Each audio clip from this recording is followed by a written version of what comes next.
Bonsoir. Bonsoir. Bienvenue.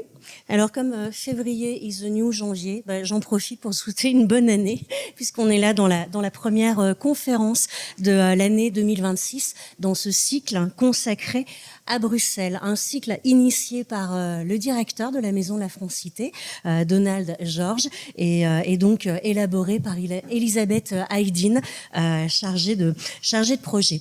Alors je vais vous donner quelques noms. Alice Guy, Marthe Gauthier, Alice Milia, Christine de Pizon. Ce sont quelques noms de trop nombreuses femmes françaises très longtemps oubliées de l'histoire et qu'on redécouvre enfin aujourd'hui. Et alors à Bruxelles, je peux vous citer... je ne sais pas qui je peux vous citer. Justement, je ne sais pas qui je peux vous citer, parce qu'elles ont été tellement escamotées de l'histoire que même leurs noms ont disparu. Et pourtant, Bruxelles a vu naître de nombreuses écrivaines de talent, et cette conférence propose donc de les mettre en lumière et de leur redonner enfin une place dans l'histoire et dans le patrimoine littéraire de la capitale. Alors, je vais vous lire quelques extraits. Je pars. N'oubliez pas de ne pas m'oublier. Donnez-moi votre main, car je pars tout à l'heure. Donnez-la-moi, vous dis-je. Quand je vous la rendrai, vous la sentirez pleine d'amour et de malheur, autant qu'en peut tenir, sans s'épancher, mon cœur. C'est le premier vers d'un poème qui s'appelle « Départ ». Eh bien alors, décidons de ne pas oublier Marie Clossé, qui signe donc sous le pseudo Jean-Dominique ce poème. Donc, et c'est grâce à Vanessa Gemis, qui est là, que nous découvrons cette poétesse symboliste bruxelloise qui a publié au 19e siècle, dès la fin du 19e siècle. Alors, Vanessa Gemis, vous êtes romaniste de formation. Vous êtes chercheuse en histoire littéraire et en sociologie de la littérature à l'ULB, et vous y avez d'ailleurs consacré votre thèse sur la place des femmes dans la littérature belge francophone entre 1880 et 1940. Et vous êtes également spécialiste dans les rapports entre presse et littérature, et vous interrogez notamment la figure de la femme reporter belge durant l'entre-deux-guerres. Donc c'est avec vous qu'on va faire donc cette conférence Bruxelles et ses femmes de lettres oubliées. Bienvenue. Merci beaucoup. Merci. Est-ce que le micro. Merci pour cette lecture déjà de quelques vers. Je vais poursuivre et je vous dirai pourquoi. Poésie, je t'ai porté à mes lèvres comme un caillou frais pour ma soif. Je t'ai gardé dans ma bouche obscure et sèche, comme une petite pierre qu'on ramasse et que l'on mâche avec du sang sur les lèvres. Poésie, voici la mer et la terre, et plus de fleurs, et plus de feuilles et d'eau, et plus de cris, de chansons et d'oiseaux qu'il n'y a d'étoiles sous la nuit sévère. Et je t'ai donné l'été et l'hiver, et je t'ai donné le printemps fougueux avec ses pieds nus et sa joue dorée, et son poignet mince et voluptueux, et sa démarche cadencée, pareille au temps silencieux. Poésie, je t'ai tout donné. Je t'ai donné le sommeil à demi fermé comme un coffret doupant le bout de la ceinture colorée des rêves. Et je t'ai donné ce secret dont le visage contre ma poitrine est tourné. Poésie. Ah, je t'ai donné l'amour, l'amour avec sa face comme une aube d'argent sur la mer, et mon âme avec la mer dedans, et la tempête avec le ciel du petit jour, livide et frais comme un coquillage luisant. Assise maintenant, sans rêve et morne, je t'ai gardé comme un caillou rude et blanc, je t'ai gardé, poésie, entre les dents, pour ma soif, pour ma bouche sans parole. Te donnerai-je encore le printemps élancé ? Te donnerai-je encore l'amitié du sommeil et le baiser enduit de miel et le regard des nuits fanées quand les étoiles enlacées se penchent en riant aux barrières du ciel ? Poésie, ô poésie ingénue, qui mouillait ma bouche délicieusement comme une source entre les pierres nues, comme un ruisseau avec son bruit coulant, comme un petit caillou entre les dents. Poésie, nous marchions ensemble autrefois, et mystérieuse, nous parlions bas. À sœur cachée si près de moi, avec de si beaux yeux où mes regards toujours renverseraient l'abondance obscure de l'amour et la douleur soif qui ne tarissait pas. L'épaisseur des journées maintenant me dérobe. Ta présence adorable et le son de tes pas, et mon bras qui jadis entourait tes épaules d'une longue caresse retombe contre moi. Adieu, toi qui me fus comme une jeune mère, et comme un doux enfant cruel, et comme un dieu, et comme l'ombre éparse et fraîche sur la terre d'un bois obscur avec des chemins au milieu. Adieu, ma sœur. Si tu m'entends, souris encore. Si déjà tu t'en vas, prends au creux de mes mains le parfum écrasé d'une rose d'aurore, et pour ta soif ardente, un caillou dur et fin.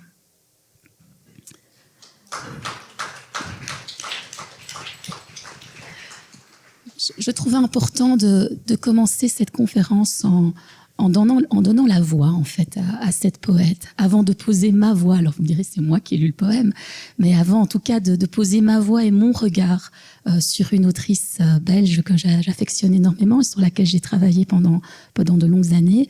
Mais l'enjeu, il est là au départ, il est de redonner une voix.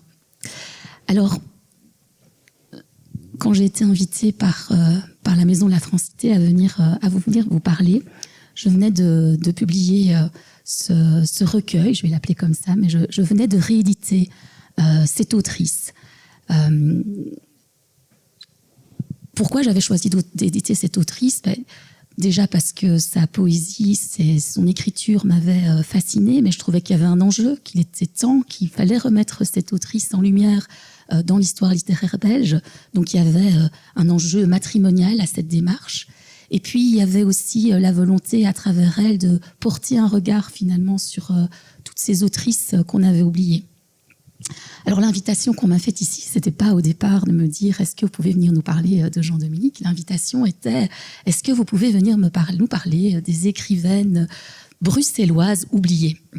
Donc ce qui m'a un peu obligée à faire un petit retour en arrière et à me dire finalement qu'est-ce qui m'a menée à ce livre ? C'était quoi la question de départ ? Et j'ai envie, avant de vous la présenter, de faire ce petit retour en arrière avec vous et de vous embarquer dans cette enquête que j'ai menée pendant plusieurs années.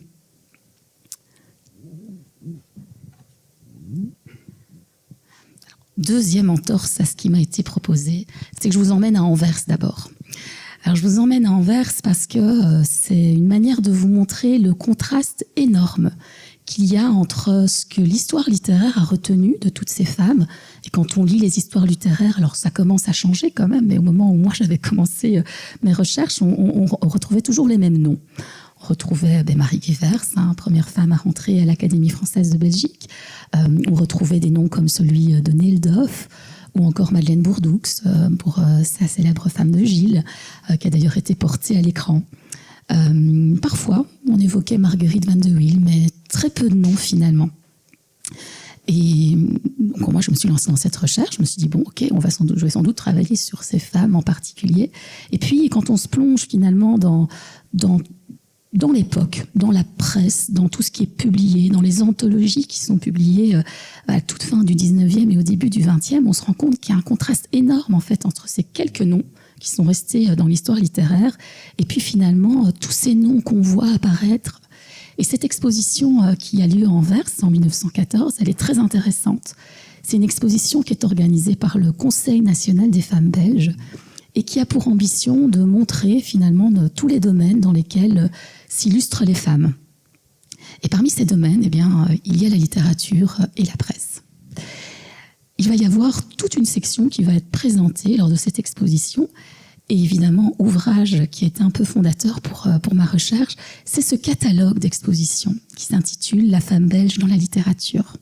Alors, je ne résiste pas à l'envie de vous montrer quelques pages de ce catalogue.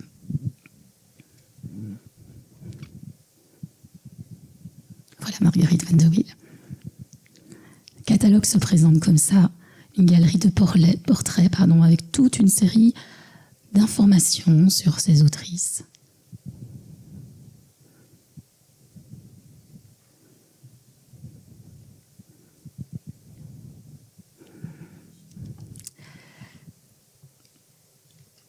Alors finalement, on peut se poser la question de qu'est-ce qui change durant cette période ? Parce que des femmes autrices, il y en a eu avant. Mais qu'est-ce qui fait, quel est le changement fondamental qu'on peut observer à la charnière de ce 19e et de ce 20e siècle ? Ce Ce qui change, c'est que justement, ces femmes, elles arrivent en nombre dans la littérature, dans la presse. Elles publient dans tous les genres littéraires. On en parle dans les revues. On organise des expositions où elles sont mises à l'honneur. Donc, comment est-ce qu'on peut comprendre finalement ce changement qui s'opère à cette époque-là? En fait, la littérature des femmes, à ce moment-là, il est pensé, il est vu par la société comme un phénomène social. Et un phénomène social et collectif. Donc on voit les femmes de lettres comme un ensemble. Et qu'est-ce qui peut expliquer historiquement finalement que ces femmes arrivent en nombre dans le domaine de la création littéraire? C'est aussi tout le changement qui s'opère à cette époque-là sur l'instruction et l'éducation des femmes. C'est le moment où on voit en Belgique l'enseignement laïque se développer. Alors un moment emblématique de cette évolution, et vous verrez pourquoi j'en parle, c'est la création en 1864 des cours d'éducation pour jeunes filles par la féministe Isabelle Gatti-Gamon, qui est un peu une école un peu emblématique, un peu modèle, mais en même temps différente parce qu'elle est portée par un engagement féministe et elle va offrir à tout un ensemble, toute une série d'écolières, de futures régentes, un enseignement qui, à l'époque, est très différent de ce qu'on offre aux femmes, avec un accès à des disciplines autres que les arts ménagers, etc.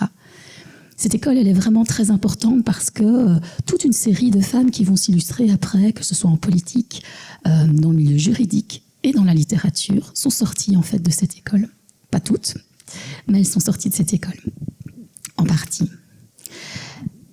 Maintenant, si on réfléchit un tout petit peu, finalement, pour être écrivaine, il ne faut pas un diplôme. Il n'y a rien qui conditionne l'accès à l'écriture. Il n'y a rien qui est exigé pour entrer en littérature. Donc, parler de l'instruction des filles et dire que c'est un élément, oui, certes. Et en même temps, il faut penser les choses de manière plus large, en se posant la question à l'époque de tout l'accès des femmes à tout ce qui relève des professions intellectuelles. Tout cet élargissement dans la société à l'époque qui permet aux femmes de poser, de revendiquer un regard intellectuel sur le monde et un regard créatif et artistique également.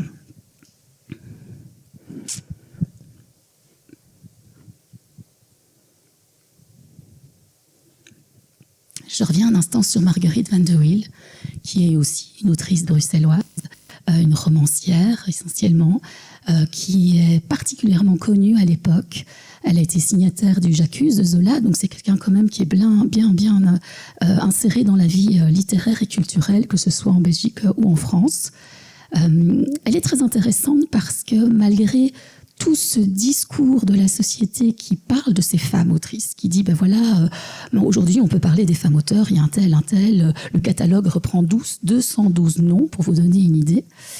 Il y a quand même toujours un discours qui tend à dire écrire, c'est quand même une exception.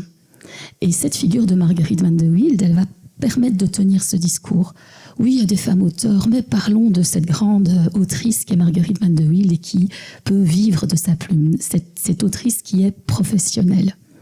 Ce discours-là, il est intéressant à deux niveaux.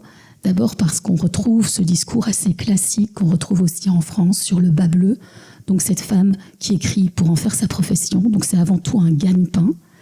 Et l'autre élément qui est très intéressant, c'est qu'en disant que cette femme est exceptionnelle, on continue de manière indirecte à dire « Ok, si elle est exceptionnelle, c'est que la règle, c'est de ne pas être écrivaine en fait ». Donc c'est une manière de dénier aux autres leur valeur littéraire et leur place finalement dans la littérature. Et donc on va voir deux discours un petit peu coexister à cette époque-là, à la fois ce discours sur la femme écrivain exceptionnelle et finalement les femmes écrivains. Et ça c'est intéressant parce qu'il y a tout un discours englobant. On va parler de ces femmes en disant, mais voilà, on reconnaît des traits caractéristiques. Ces femmes parlent très bien de la famille, de la nature, etc. Donc on va dégager des thèmes qui renvoient un petit peu à cet éternel féminin. J'aimerais à présent vous revenir sur 3 portraits en particulier. Je me trompe entre... Voilà. D'abord, le portrait de Marguerite van de Wiel que je viens de vous montrer. Puis au centre, vous avez le portrait de Marie Evers. Et puis vous avez le portrait de Jean Dominique. Ces 3 portraits, ils sont très intéressants parce qu'ils offrent un point de vue différent, ils offrent une manière de se montrer en tant qu'écrivaine de façon distincte. Marguerite Van de Wiel, un portrait classique, comme il y en a beaucoup dans le catalogue, puis Marie Gevers, qui choisit de se présenter avec ses enfants. Donc il y a quand même aussi une des stratégies finalement pour oser écrire, c'est affirmer, revendiquer le fait d'être femme et le fait d'avoir un rapport au monde qui serait féminin. Et c'est dans cet interstice-là, et c'est ça qui est intéressant, c'est qu'on peut juste dire ça, ou se dire, mais tiens, finalement, dans cet espace qui est autorisé, comment ces femmes finalement se sont appropriées la création littéraire, comment elles se sont servies de ces thèmes qu'on leur concède pour aussi avoir un travail de création très personnel. Le troisième portrait, c'est celui de Jean Dominique, pseudonyme de Marie Closset. Ce qui est intéressant dans ce portrait, c'est que d'entrée de jeu, elle se pose en créatrice. Ici, on la voit à sa table de travail, en train de rédiger, le regard un peu perdu dans le vide, dans un geste d'inspiration poétique. Donc il y a une volonté très très forte de s'affirmer comme poète, de s'affirmer comme créatrice.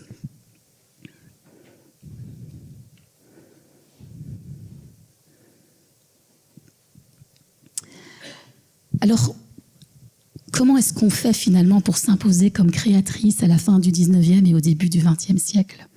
Comment est-ce qu'on s'impose dans les milieux littéraires et comment on revendique sa voix et une voix singulière ?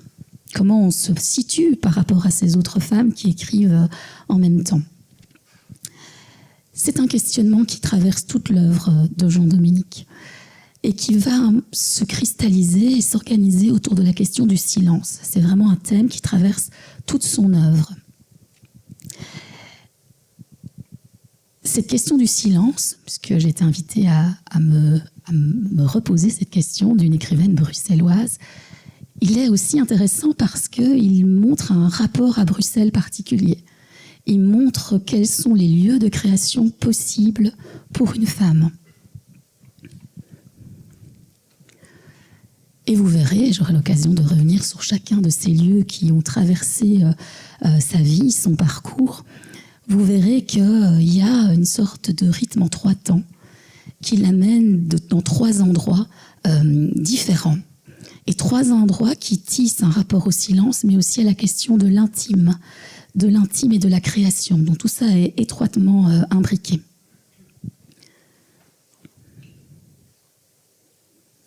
Alors je vous dis quelques mots sur Jean Dominique de manière plus générale. Donc Jean Dominique, c'est une poétesse symboliste. Alors elle s'inscrit plutôt dans la veine du naturisme, qui est un courant du symbolisme qu'on connaît un petit peu moins, mais qui va s'imprégner tout particulièrement de la nature, un rapport très sensoriel à la nature. Elle va publier 8 recueils, dont 3 au Mercure de France, et ça c'est pas du tout anodin. Donc il y a une volonté de se situer aussi dans une reconnaissance à Paris. Elle est aussi essayiste et critique, et elle va publier des textes autobiographiques. Quand j'ai été invitée par les éditions Espace Nord à republier cette autrice, je me suis posé la question de ce que j'allais éditer finalement d'elle. Il fallait faire des choix.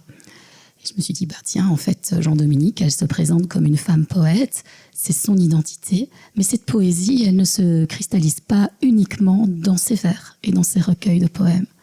En fait, cette poésie, c'est la matière de son travail littéraire, y compris dans les textes autobiographiques, qui sont à la fois le lieu où elle va pouvoir questionner son rapport à la littérature, son rapport à la création, mais aussi un endroit où elle va pouvoir s'auto-créer, c'est-à-dire se mettre en scène elle-même comme un personnage poétique. Et donc j'ai fait le choix finalement de ne pas publier uniquement des poèmes de Jean Dominique, mais de publier aussi ses souvenirs. Et un 3e texte dont j'aurai l'occasion de parler à la fin de ma présentation.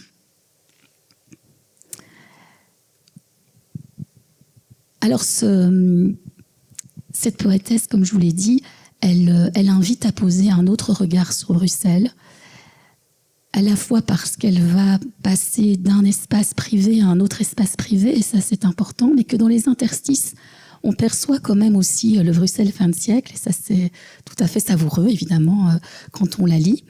Alors Elle parle notamment dans Une syllabe d'oiseau, qui est un texte autobiographique qui raconte son enfance. Elle évoque la rue du Parchemin, qui est l'endroit où se trouve la boutique de son père. Elle décrit très bien cette rue où s'engouffre le vent le matin quand elle va à l'école. Elle parle aussi de son chemin d'écolière, toujours avec son père, qui l'a fait passer de la place Royale devant le musée et descend l'escalier humide de la rue du Sablon. Et on la suit dans son cheminement vers Bruxelles. Elle parle aussi de la rue du Marais et de l'école et des cours d'éducation pour jeunes filles de la féministe Isabelle Gatti de Gamon. Donc tous ces lieux un petit peu phares qui nous replongent dans la ville de Bruxelles. Mais surtout, comme je le disais, elle va décrire des lieux privés. Le premier endroit où que Jean-Dominique évoque, c'est la maison de sa tante, qui est en fait une boutique de plumeaux à Bruxelles, qui est le premier lieu dans lequel elle va commencer à réfléchir à la possibilité d'entrer en poésie. Alors je vous lis un extrait pour vous montrer le côté savoureux de sa prose et de ses descriptions de Bruxelles.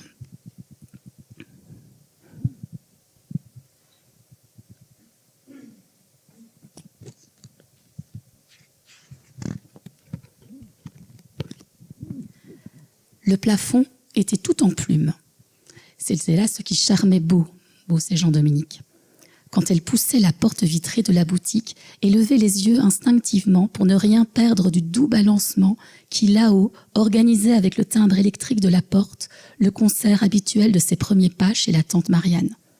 Très jeune et très fatiguée, avec une pile de livres sous le bras, elle s'amusait chaque soir, toute leçon finie, à retrouver dans ce long et sombre magasin tant de choses habituelles qui la saluaient en même temps que les jappements de Bibi, accourue du fond mystérieux de la maison, la queue en trompette et ses longs poils noirs emmêlés mais sympathiques.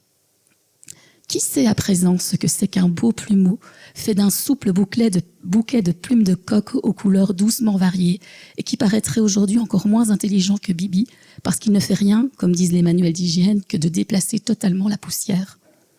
Mais au temps de la tante Marianne, qui ressemblait encore un peu à celui de Dickens, déplacer la poussière était une assez jolie chose, et que Beau appréciait beaucoup plus que de se servir d'un aspirateur essoufflé qui geint au lieu d'organiser très haut, près du plafond, des ballets fantastiques, rythmés comme des vers.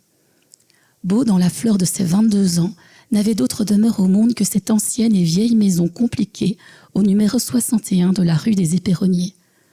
Comme elle aimait cette complication née peu à peu au cours des siècles, de la manière dont on avait rejoint les parties délabrées de plusieurs antiques bicoques qui s'arrangeaient fort bien de durer, branlant ou non, sous le gouvernement de la tante Marianne. C'était cette singulière petite femme que Beau avait choisie, après tout, pour compagne, pour amie et pour confidente, le jour où elle s'était retrouvée seule au monde, n'ayant pour se tirer d'affaire qu'un diplôme de professeur et qu'une volonté tenace de devenir ce qu'elle était, un poète et rien autre chose. Dans cette maison qui est donc cette boutique de plumeaux de sa tante, Jean-Dominique, qui n'est pas encore Jean-Dominique d'ailleurs, Marie Closset, dispose de cette fameuse chambre à soie dont a parlé Virginia Woolf. Dans cette maison, elle dispose d'un lieu à elle où elle peut commencer à penser la poésie.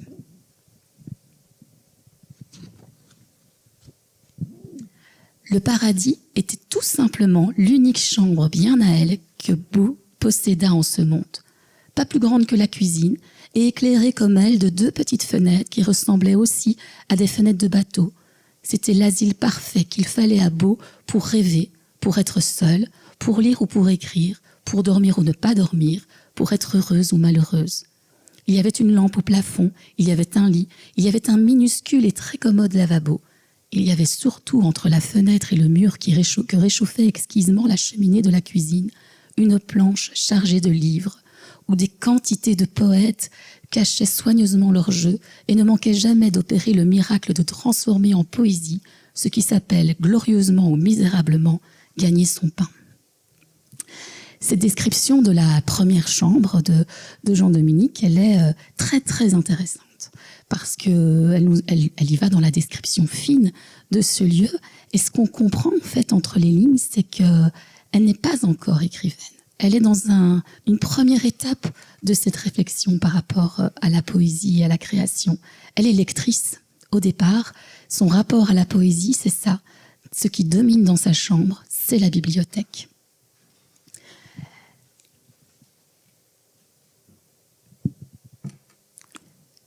Pour que s'amorce un changement, pour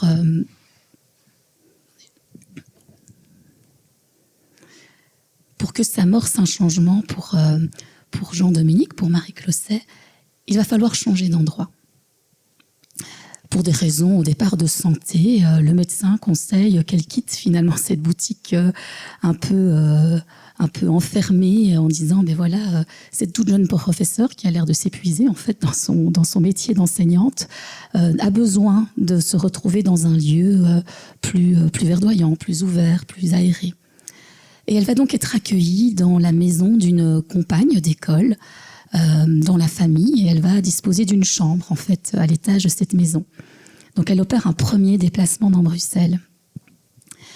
Et cette chambre, elle est très intéressante. Elle va s'appeler la Chambre Bleue pendant plus de 25 ans. J'y reviendrai sur cette esthétique de cette chambre. Mais Jean-Dominique le dit elle-même, dans ses souvenirs, elle nous le dit, car il fallait à Beau pour devenir ce qu'elle avait à être dans ce monde, c'est-à-dire un mince poète mais qui vivait vraiment de poésie, une chambre qui lui ressembla, et du silence de cette chambre, tirer des vers plus ou moins maladroits en regardant des arbres. Cette question d'une chambre qui lui ressemble est un autre moment d'évolution dans la carrière poétique de Jean-Dominique.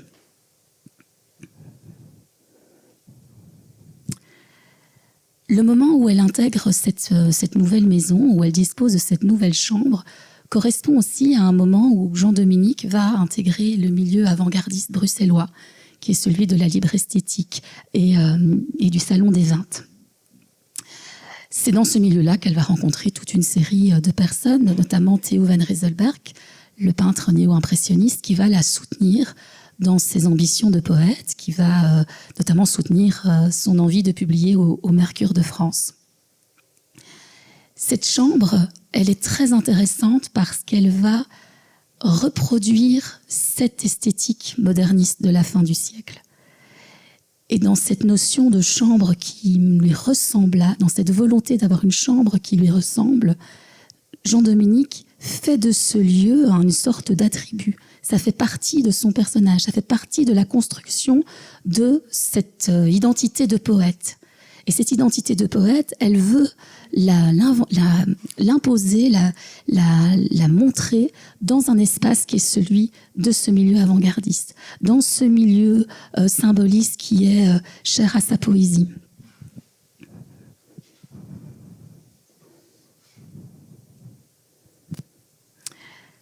Cette esthétique de la chambre bleue, évidemment, elle est un peu difficile à percevoir dans les photos en noir et blanc dont nous disposons aujourd'hui. Néanmoins, il y a cette photo tout à fait intéressante où on aperçoit en arrière-plan un tableau de Van Rieselberg. Il y a une autre photo que je n'ai pas pu vous mettre ici où on voit cet autre tableau. Et là, on se rend mieux compte de la façon dont Jean-Dominique a créé cet espace, s'est approprié cet espace. Elle était venue là, dans une chambre vide. Mais Beau inventa tout le reste. Elle crée une véritable esthétique qui est celle des salons qu'elle côtoie.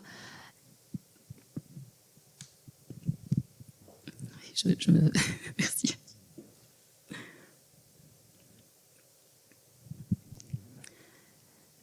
Je vous ai mis ici une photo d'une affiche de la libre esthétique. Cette photo, elle est très intéressante parce que dans l'esthétique que va choisir Jean-Dominique pour sa chambre, elle va la décrire comme étant un lieu très doux aux yeux, très familier, très amical. Derrière ce mot très amical, il y a aussi cette notion d'accueil, puisqu'elle va recevoir dans cette chambre toute une série d'artistes. C'est une chambre dans laquelle elle va s'imposer comme créatrice, parce que la configuration de la chambre change. Tout à coup, il n'y a pas uniquement une bibliothèque, mais il y a aussi un bureau qui positionne dans la chambre. Quand on rentre dans cette chambre et quand on est invité chez Jean-Dominique, on est invité dans son espace de création. Il dit d'elle qu'elle est une femme poète. Mais Jean-Dominique, elle va aller un peu plus loin dans cette démarche d'affirmation de son statut de poète. elle va construire un personnage poétique. Elle va se mettre en scène. Elle se met en scène dans cette chambre déjà, mais elle va aussi créer tout un univers autour d'elle, univers qu'elle appelle les Peacocks. Donc elle a créé, si vous voulez, une société littéraire secrète dont font partie tous ces artistes qui fréquentent la Chambre bleue. Et Peacock en anglais, c'est le pan. Donc c'est pas anodin évidemment, puisque le pan c'est un motif récurrent de l'Art Nouveau. Ça traduit toute son esthétique aussi à elle.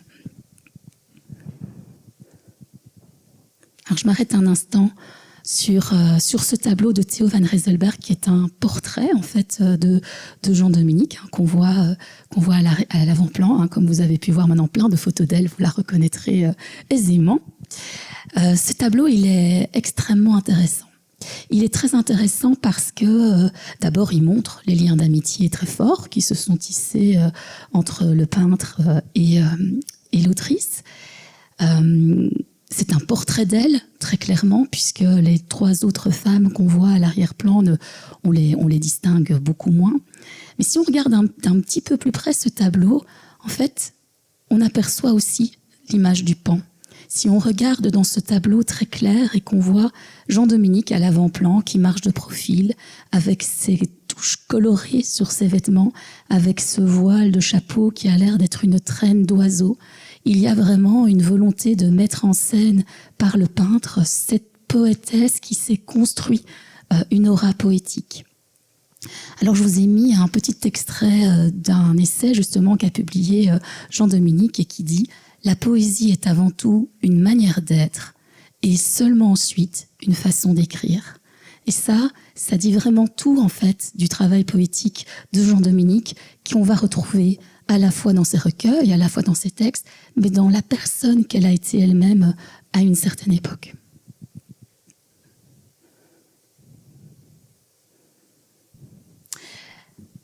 L'autre point essentiel dans ce changement, ce déplacement dans la ville et cette arrivée dans la Chambre bleue, c'est qu'il va aussi marquer l'entrée de Marie Closset, de Jean-Dominique, en poésie.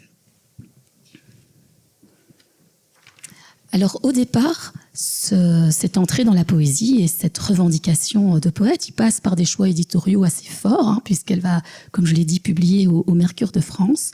Mais néanmoins, dans sa poésie, dans laquelle on retrouve cette thématique très forte du silence, on retrouve un premier rapport au silence qui est celui de la rupture du silence.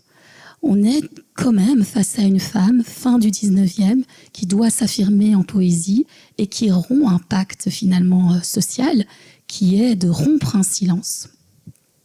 Et je vous lis l'incipit du premier recueil qu'elle a publié, qui est très explicite en ce sens.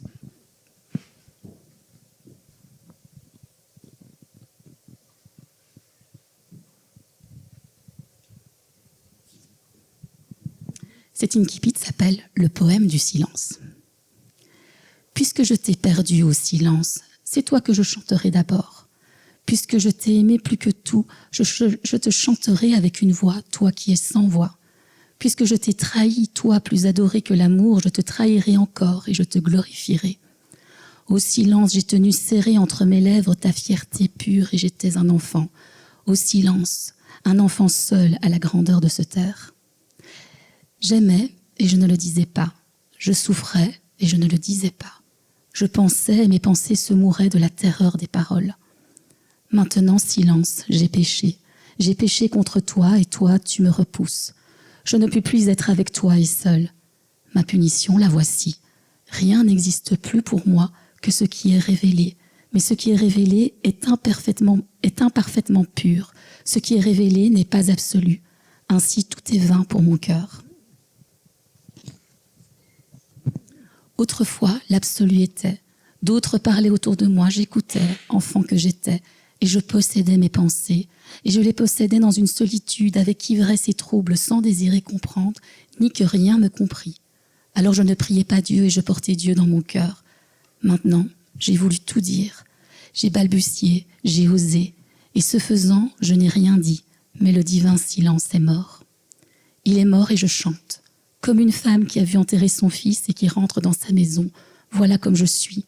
Elle vient et cherche. Elle ne peut plus m'entendre. Elle ne peut plus entendre sa voix et elle écoute. Elle ne peut pas l'entendre et elle se couvre les oreilles de ses mains parce qu'il crie. Ainsi je m'en vais avec mes amours, avec mon cœur, et chacun sait dans la maison que mon fils chéri, le silence, est mort. Et je ne pourrai jamais le revoir, et chaque fois que je l'appelle, je le tue. Et maintenant je chante, j'ai chanté, qu'ai-je fait? Cet incipit, il est extrêmement vibrant, intéressant, parce que elle évoque la terreur finalement d'une prise de parole. C'est explicite dans cet incipit.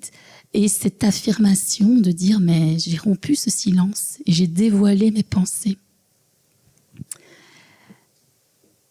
Comment finalement va-t-elle assumer ce silence qu'elle a rompu? Elle va en faire une condition de création. Et elle va expliquer comment ce silence, elle va essayer de matérialiser ce silence comme étant une condition pour pouvoir créer, pour pouvoir écrire. Il faut se retrouver dans le silence. Il faut ces conditions silencieuses pour pouvoir inventer, créer, écrire. Ce petit extrait que je vous ai mis ici dit « Et du silence de cette chambre, tirer des vers plus ou moins maladroits en regardant des arbres ». C'est le premier élément qui est fondateur chez Jean-Dominique et qui dit aussi combien son rapport à la nature est sensoriel, proximal. C'est ce qu'on va retrouver dans sa poésie aussi, ce rapport à la nature très vibrant. Elle en parle dans ses souvenirs.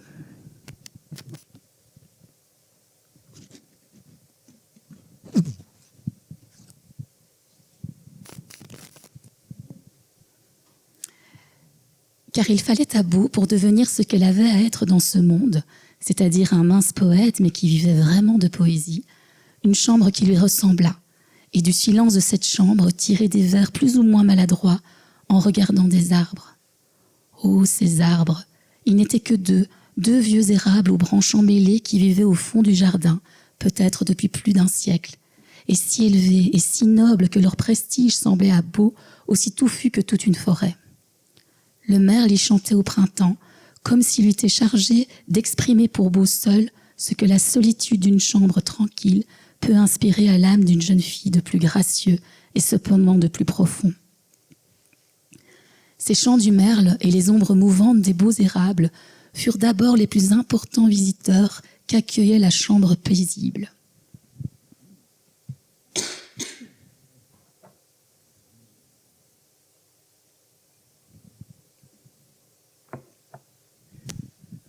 Ce que nous explique ici Jean-Dominique, c'est donc cette condition possible de création.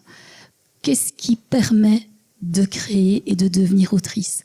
C'est pouvoir faire de son environnement un environnement propice. C'est pas tout de mettre une table pour pouvoir écrire.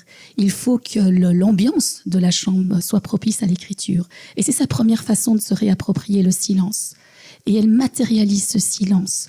Le chant du merle devient la condition du silence. En entendant le chant du merle, on peut mieux appréhender le silence parce qu'il résonne en contraste. La deuxième façon pour elle d'appréhender ce silence et d'en faire un élément poétique, c'est qu'elle va l'incarner. Elle va l'incarner dans un personnage qui est le Gilles de Watteau, tableau que je vous ai mis ici, qui devient une incarnation du silence.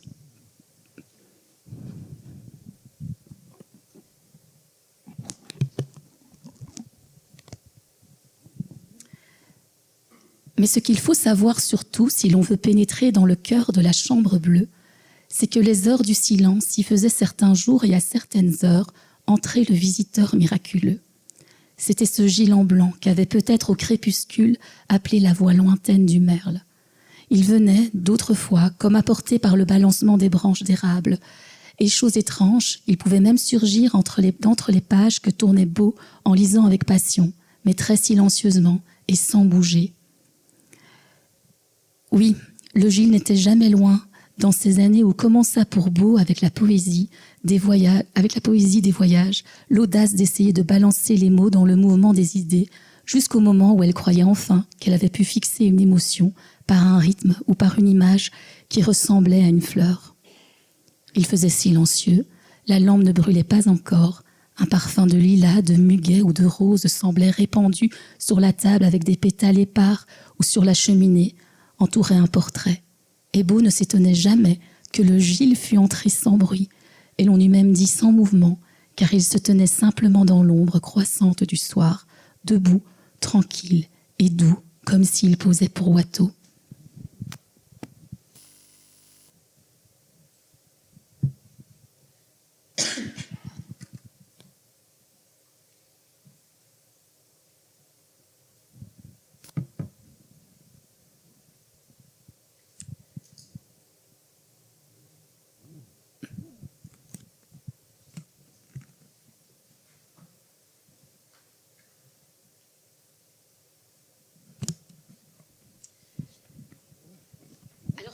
Ce silence qui a d'abord été rompu pour pouvoir entrer en poésie et qui ensuite a dû s'incarner pour constituer finalement un écrin, un environnement où elle a pu écrire et devenir poète, il va aussi apparaître dans une troisième dimension dans la poésie de Jean-Dominique. Ce silence, comme je l'ai dit tout à l'heure, il traduit aussi un déplacement dans la ville, un déplacement de la mansarde où elle ne peut pas encore être poète, où elle se questionne son statut de poète, vers la chambre bleue qui va devenir l'espace où elle va s'imposer créatrice, elle va se mettre en scène, elle va profiter du silence pour devenir autrice. Mais entre les lignes, on décèle aussi que ce silence n'est pas qu'un rapport uniquement à la création littéraire. On sent aussi qu'il y a quelque chose dans le silence qui est de l'ordre de l'intimité. Je vous lis ce poème qui est très explicite.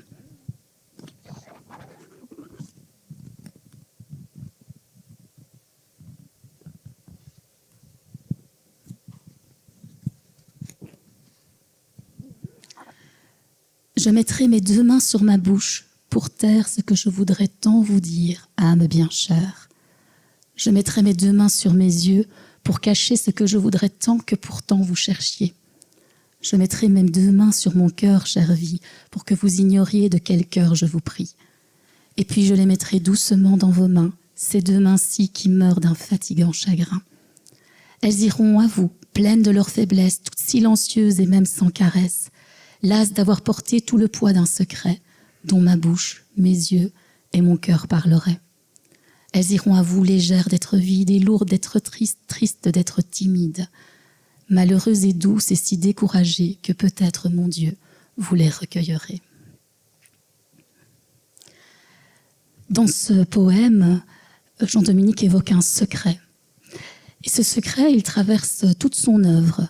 C'est le petit élément derrière le silence qu'on perçoit, sans qu'on puisse clairement dire qu'il s'agit de quelque chose. On le pressent, il ne va pas s'exprimer clairement, mais en filigrane de tout ce qu'elle écrit. Et je reviens un instant sur ce tableau de Van Rieselberg, qui est donc ce portrait de Jean-Dominique. Je vous ai parlé de ces trois femmes à l'arrière-plan qui apparaissent de façon diaphane. La femme directement aux côtés de Jean-Dominique, elle s'appelle Blanche Rousseau. Blanche Rousseau, c'est une autre autrice bruxelloise. C'est une autrice qui a publié des contes et des romans. C'est une autrice que Jean-Dominique a rencontrée sur les bancs de l'école Gatti de Gamon, justement. Et c'est une femme avec qui elle va partager toute sa vie, mais de manière pas affirmée. Difficile, en effet, à l'époque, d'affirmer sa relation avec une femme. Et puis, Blanche Rousseau va se marier, même à un moment. Donc, mais on pressent dans la poésie de Jean-Dominique quelque chose par rapport à ça. On le pressent d'autant plus quand on se plonge finalement dans ce qui reste d'archives, ce qui reste parfois de lettres.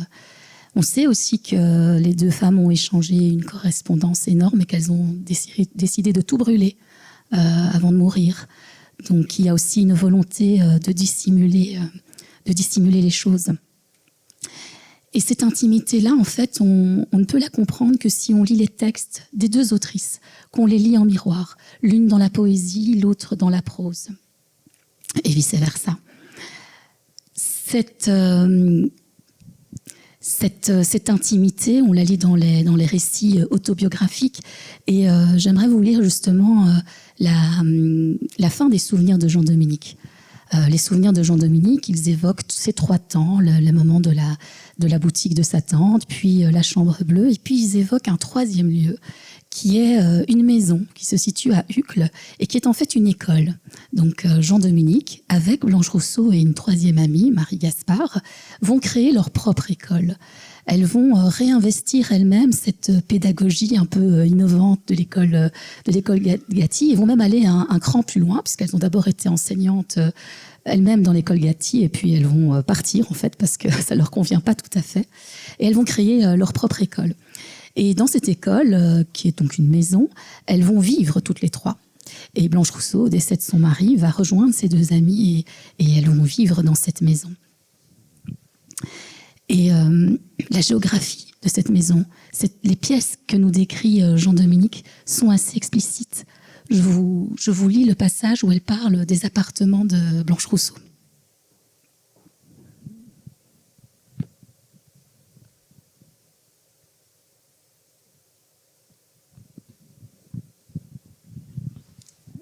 Blanche Rousseau, qui n'apparaît pas sous le nom de Blanche Rousseau dans les souvenirs, vous aurez compris que l'autrice a choisi des noms différents, même pour elle-même, qui s'appelle donc Lottie. Pour expliquer l'âme de Lottie et ce besoin que sentait Beau de s'aventurer à le faire, il faut naturellement quitter le rez-de-chaussée et suivre l'escalier, puis ce couloir intime et cependant mystérieux qui conduisait à son appartement. C'était là qu'elle avait vécu les 25 dernières années de sa vie, et depuis qu'elle avait quitté cette maison sans plus de bruit qu'un papillon s'élance de votre main qui croyait l'avoir capturée, Beau n'entrait jamais dans ses chambres sans une douceur angoissée. Il y avait là tant de choses, et des choses si particulières, qu'elle semblait par quelquefois s'excuser au mur du couloir d'avoir franchi un seuil peut-être défendu.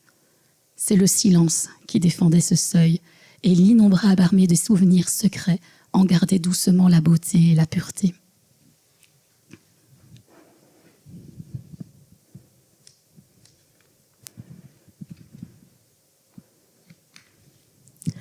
Alors je l'ai dit, cette relation entre ces 2 femmes, elle se lie de manière très implicite finalement dans l'œuvre de Jean-Dominique. Plus surprenant cependant, Blanche Rousseau, elle a publié un petit texte qui a été complètement oublié. Elle l'a publié en 1905 dans une revue littéraire, et puis on a tout à fait oublié ce texte. Et ce texte-là, il est vraiment beaucoup plus explicite sur sa relation avec Marie Closset. Et c'est sur ce texte que j'aimerais terminer cette présentation, parce que c'est un texte qui va me permettre de vous embarquer dans une dernière balade dans Bruxelles, où vous allez voir que trouver le silence, c'est pas uniquement trouver des espaces privés, intimes. Il s'agit aussi de trouver dans la ville des espaces silencieux où on peut se dire, et se dire pas uniquement poète, mais aussi se dire et s'exprimer dans ce qu'il y a de plus intime, et ici, cette relation entre 2 femmes.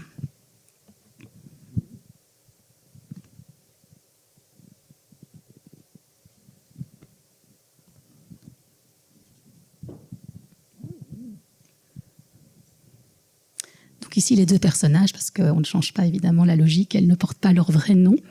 Madeleine, c'est Jean-Dominique, et Charlotte, c'est Blanche Rousseau. Un coup de sonnette, un pas dans le vestibule, c'était Madeleine. Charlotte se leva vivement, marcha au-devant de son amie. Elle se sentait confuse, embarrassée.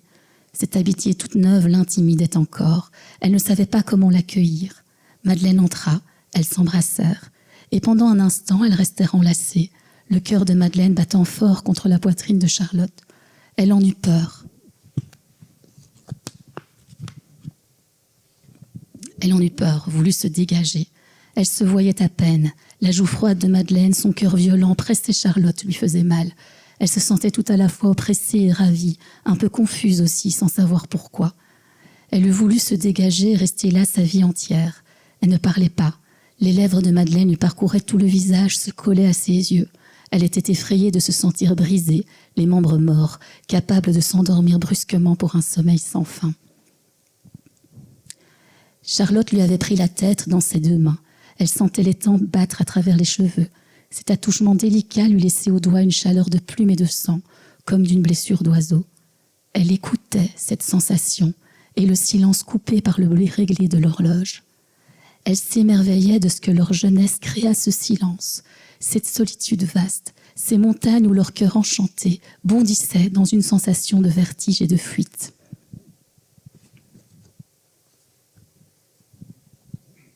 Puis les deux femmes quittent en fait l'école Gatti et se mettent en route toutes les deux. Elles avaient traversé les galeries Saint-Hubert, elles montaient la rue de la Madeleine, la montagne de la Cour, encombrée de gens et de voitures. Je vous laisse découvrir la balade sur la carte du Bruxelles fin de siècle. À chaque instant, la foule les séparait, coupait une phrase en deux. Mais au faubourg d'Ixelles, un calme subit succédait au bruit et à l'agitation. À mesure qu'elles marchaient, ce calme grandissait jusqu'à devenir du silence. Les rues tristes et mal éclairées n'avaient plus que de rares passants. Elles traversèrent la place Sainte-Croix. Arrivées au bord des étangs, c'est les étangs d'Ixelles, elles s'arrêtèrent, s'interrogeant des yeux. « En faisons-nous le tour ?» ?»« Oui, dit Madeleine. » Charlotte hésita un instant, car si elles étaient à deux pas de la demeure, Madeleine, qui habitait à l'autre bout de la ville, avait encore un long trajet à faire par des quartiers déserts et dangereux. Cependant, elle ne résista pas à la tentation de cette promenade qu'elle faisait presque tous les soirs.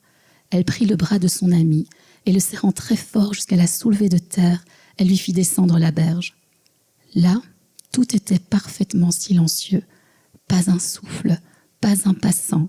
Seule la silhouette d'un agent de ville qui faisait les 100 pas, le visage enfoncé dans son capuchon. L'eau noire et immobile reflétait des astres rigides, des maisons démesurément allongées, des fenêtres éclairées de lueurs que l'eau déformait en éclairs. Le ciel violet, plein de glace et de neige, semblait descendre peu à peu. Elles s'assirent sur un banc. « Le beau soir, dit Charlotte. » Elle sentit que la petite tête de Madeleine tombait sur son épaule, et simultanément, une joie ronde et légère lui tomba dans le cœur. Elle caressa des lèvres la petite toque frisée. «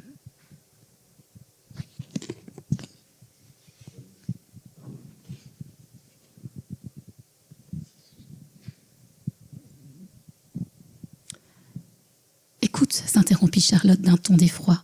6 heures sonnaient à l'église Sainte-Croix. Quoi, déjà 6 heures ? Oui, comment nous allons être grondés. Elles se levèrent d'un bond et, se tenant par la main, gravirent la berge en courant.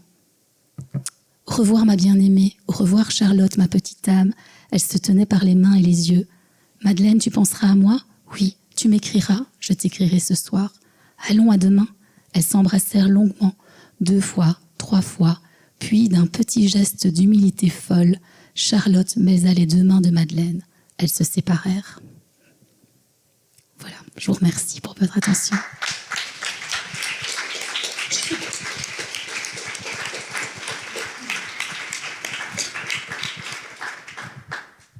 Merci beaucoup, Vanessa. Vous laissez reprendre un petit peu de souffle.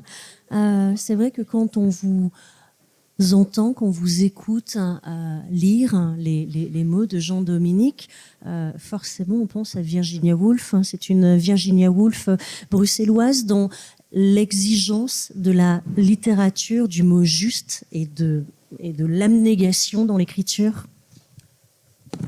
Oui, je pense que forcément, il y a des parallèles qui peuvent être faits. Je pense que la question, forcément, de revendiquer un lieu à soi est quelque chose de très, très présent chez Jean-Dominique et qui fait forcément écho au travail, ça va au travail de Virginia Woolf.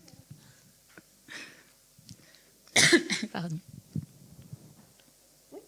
Voilà. Donc voilà, oui, ce sont 2 autrices de la même époque. Alors oui, je me suis centrée sur Marie Closset ici parce que j'avais pas non plus envie de parler pendant 45 minutes et de vous faire une liste d'autrices en se contentant d'effleurer finalement ce qu'elles avaient fait.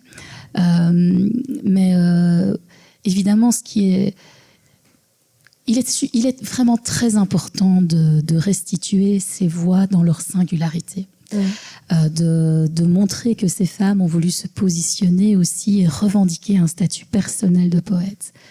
Mais on ne peut pas perdre de vue non plus ce qui se trace de manière similaire dans leurs œuvres, parce qu'elles ont toutes dû faire face finalement à un même contexte social, même si après, forcément, ça se nuance de l'une à l'autre, mais les interdits par rapport aux femmes, les questions de cette fameuse chambre à soi, c'est-à-dire pour écrire, il faut avoir les conditions d'écriture.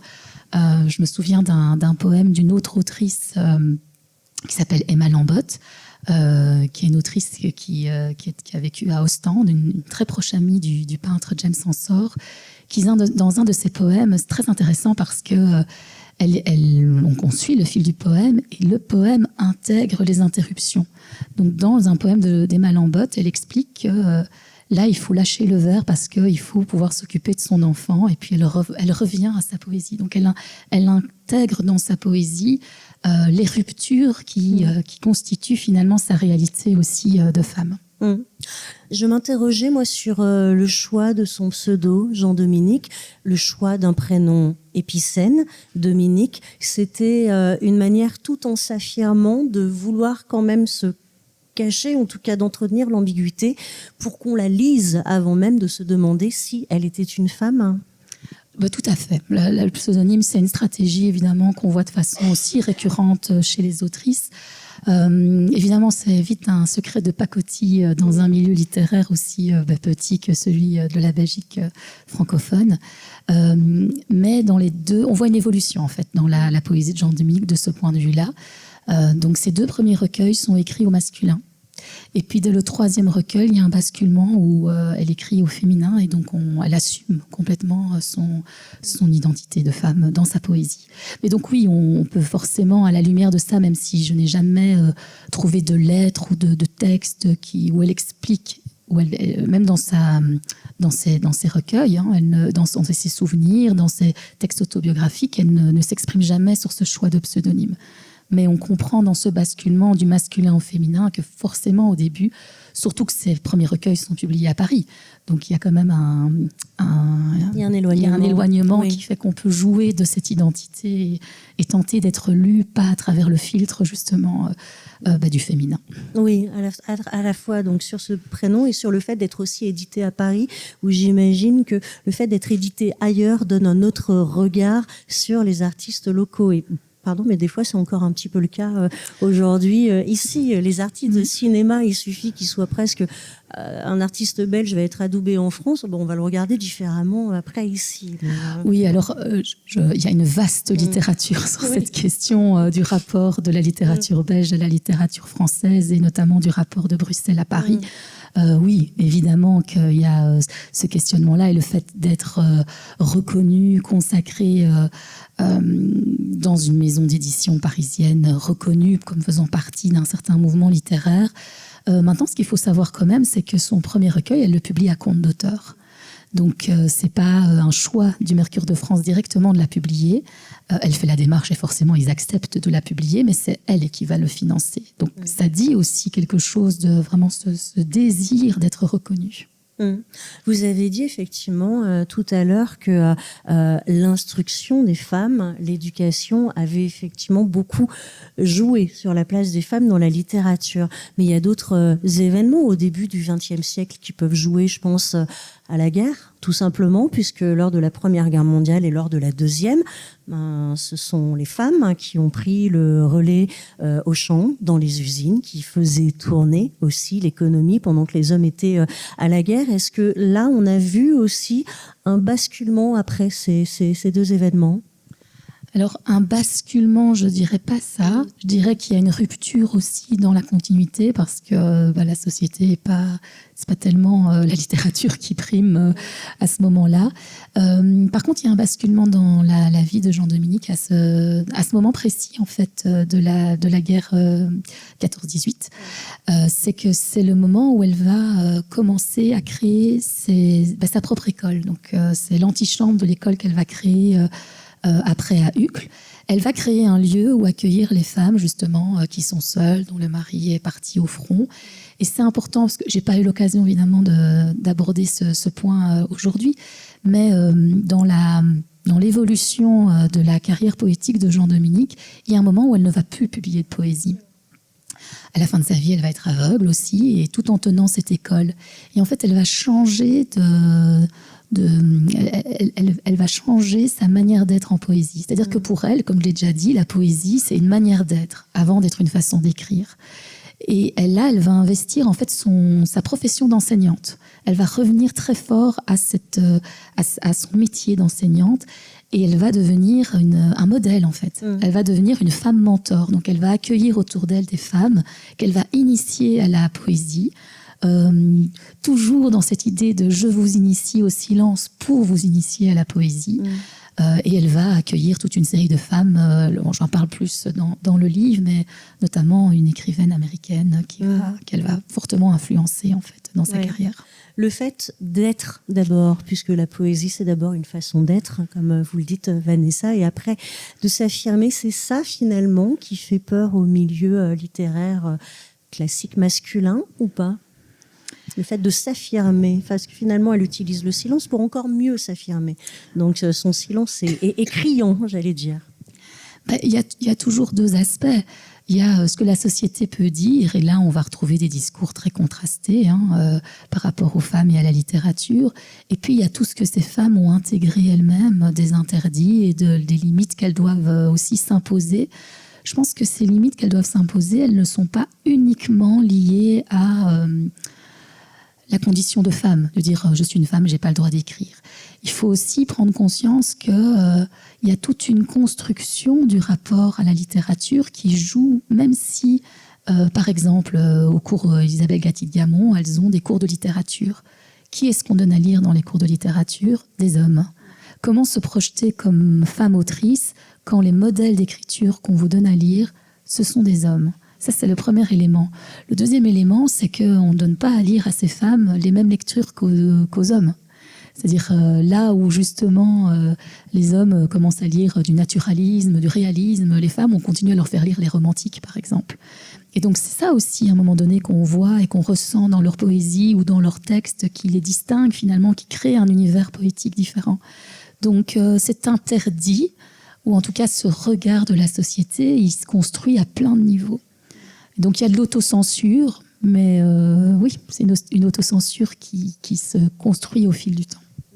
C'est vrai, pour revenir au prénom, c'est vrai qu'on voit qu'en Angleterre ou en France, il y a eu George Sand, voilà, George Eliot aussi, Le Moulin sur la Flosse, donc des femmes qui ont écrit sous des pseudos d'hommes, et on a l'impression en fait que les quelques noms de femmes autrices qui sont connues, c'est un petit peu, allez, ça va être un petit peu un arbre qui cache la forêt. On en met une en avant et comme ça, on peut éviter de parler des autres. Genre, on a fait notre bonne action, c'est un peu notre quota, non ? Ou c'est moi qui vois ça maintenant, aujourd'hui, avec les lunettes du féminisme de 2026 ?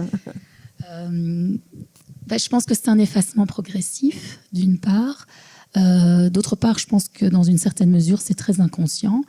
Mais ce qui est intéressant, c'est qu'en effet, c'est la même chose finalement qui se passe quand à l'époque même où vit Marguerite van de Wilde, on la présente comme étant une femme écrivain d'exception. C'est une façon de dire être autrice. C'est une exception. La règle, c'est que vous ne soyez pas autrice. Et donc, oui, il y a dans l'histoire littéraire toute une série de femmes qu'on a mis en évidence, pas toujours dans toutes leurs nuances. Je pense qu'il y a aussi des constructions de personnages qui se font au fil du temps. Et tout l'intérêt aujourd'hui, c'est qu'on commence à déconstruire tout ça et à se poser d'autres questions. D'où l'intérêt, je crois vraiment profondément à ça, que c'est extrêmement important de souligner la singularité de ces femmes, parce que c'est justement ce qu'on leur a refusé. Mais en même temps de bien montrer le contexte dans lequel elles s'inscrivent et le fait qu'elles n'étaient pas seules. Maintenant, forcément, on peut se poser la question, mais c'est valable pour les hommes aussi, de la valeur littéraire de tout ce que ces femmes produisent. Voilà, il y a des textes qui ont plus vieilli que d'autres, ça c'est certain. Mais sinon, je pense que c'est important de garder à l'esprit que oui, qu'il n'y en a pas eu que 3, 4 ou 5. Ouais. Est-ce que c'est juste de la misogynie, le fait d'invisibiliser les femmes, ou est-ce que c'est quand même plus complexe que ça ? C'est une misogynie historique, j'ai envie de dire. C'est quelque chose qui se répète au fil du temps, qui demande un effort à un moment donné de se dire mais Est-ce que vraiment l'histoire littéraire qu'on continue à écrire, qu'on continue à véhiculer, est-ce qu'elle dit vraiment ce qui s'est passé à une époque donnée? C'est ça la recherche, c'est à un moment donné de se dire, de se poser cette question et de dire, tiens, est-ce qu'il y a finalement des femmes qui écrivent? Parce qu'on a l'impression qu'il n'y en a pas.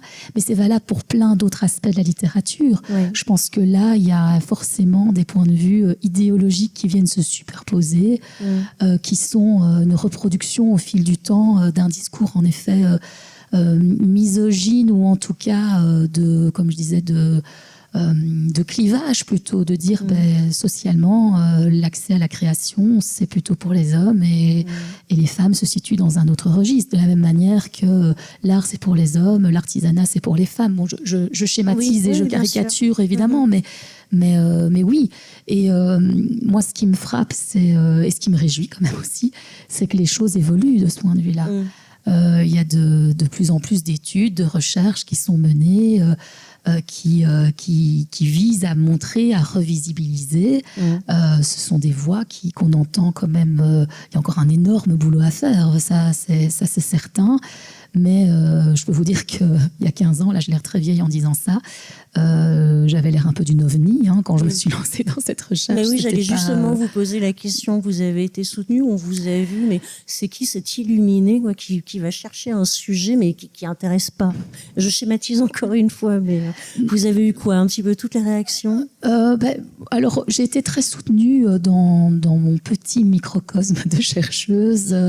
D'abord parce que ma thèse, elle s'est intégrée dans un plus gros projet qui était celui le projet s'appelait Repenser la vie littéraire en Belgique francophone. Donc il y avait un parti pris déjà de dire ok, on a écrit une histoire de littérature belge, mais si on devait la repenser. Et donc on était toute une série de personnes dans cette équipe avec chacun un point de regard en fait.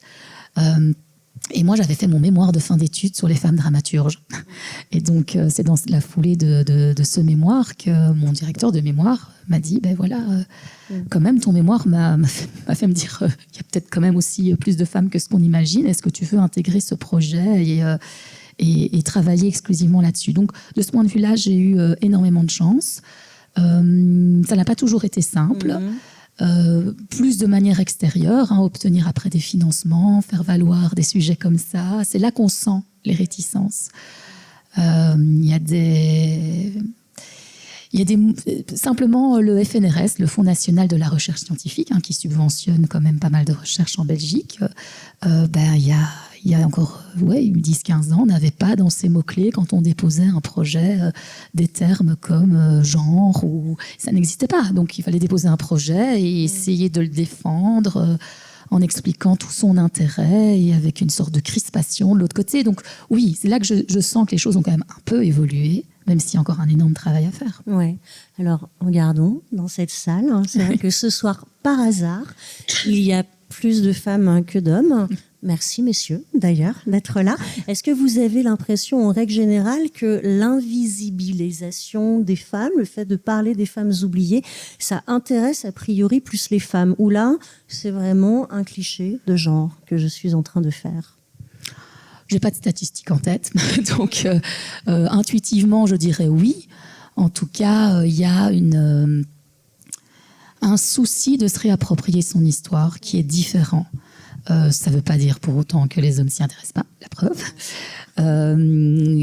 Mais oui, et c'est ça le courant qui est celui d'aujourd'hui, c'est derrière l'envie de visibiliser, il y a une démarche militante très forte qui est de dire, en nous invisibilisant au cours de l'histoire, vous nous avez aussi bridés, vous dites quelque chose de nous qui n'est pas juste. Donc, de ce point de vue-là, je dirais oui, il y a un dialogue en tout cas différent. Ça ne veut pas dire qu'il n'y a pas d'hommes féministes avec qui on peut avoir ce genre de dialogue. J'ai l'impression d'être très caricaturale dans ce que je dis, mais il y a énormément de nuances selon les lieux, selon les interlocuteurs et les interlocutrices. Il n'y a pas de réponse très carrée apportée à ça. Alors, très bien. Merci beaucoup, Vanessa. Vous, à l'accueil, il y a ce livre, si vous le souhaitez, qui est disponible. Merci beaucoup, Vanessa Genis. Merci à vous.